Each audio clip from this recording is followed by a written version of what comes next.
Hey, bonjour à tous. Je suis en voiture au retour d'une journée de consultation, toujours avec beaucoup de plaisir, très enrichissant.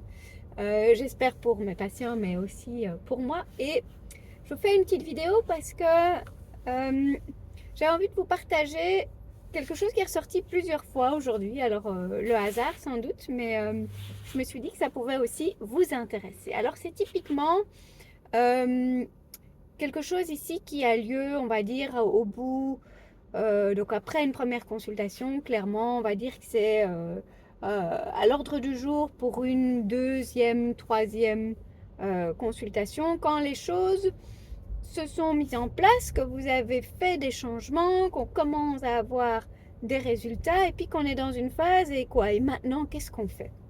Parce que quand on s'y met à faire des changements alimentaires, il y a quand même cet enthousiasme du début, cette découverte, vous avez pris rendez-vous, ça y est, on va s'y mettre. Donc il y a vraiment tout ce lancement. Mais les habitudes alimentaires, et j'utilise bien le terme habitude alimentaire, ben c'est sur le long terme que ça doit s'installer. Donc il faut aussi pouvoir continuer, tenir bon, même après cette première phase d'enthousiasme et de mise en place. Et j'ai un petit truc pour ça que je partage souvent en consultation, qui est de, en fait, vraiment comptabiliser la répétition. Alors, les habitudes, ça va s'ancrer à force de les répéter, répéter encore et encore et encore. C'est vraiment la répétition qui va, de un, vous faciliter les choses en termes de temps, en termes de plaisir aussi. Au plus on répète, au plus on y prend goût. Euh, En termes d'organisation, au début, on pense à tout, on se prend la tête sur qu'est-ce qu'on peut manger, qu'est-ce qu'on peut pas, quelles idées, etc. Et puis, à force de répéter les choses, vous allez voir qu'il y a vraiment des automatismes, des réflexes qui vont se mettre en place.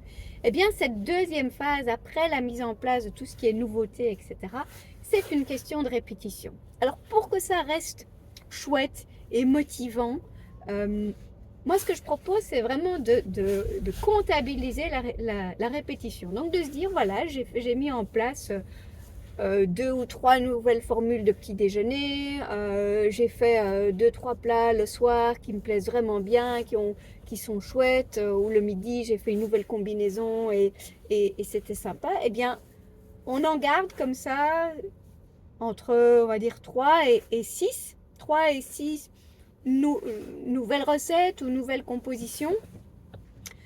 Et celle-là, le but du coup pour, on va dire, cette deuxième phase, c'est de les répéter. Et chaque fois que vous le répétez, eh bien là, vous êtes en train d'ancrer vos nouvelles habitudes. Et donc le but, c'est de répéter le plus souvent possible. Alors avec euh, des petites variations si vous voulez, mais le but, c'est vraiment de se dire, ok, il faut que cette habitude-là, que ce repas, que cette recette-là, elle devienne facile, que je l'ai en tête, que je la connaisse par cœur, que ça me prenne plus de temps, que ça soit vraiment ancré comme une habitude. Et là, il faut compter. Il faut compter combien de fois est-ce qu'on l'a répété. Et chaque répétition est en fait déjà une petite victoire. Donc pour ceux qui sont, on va dire, dans cette deuxième phase, vous avez mis en place des changements, vous avez les premiers résultats. Maintenant, il s'agit de tenir.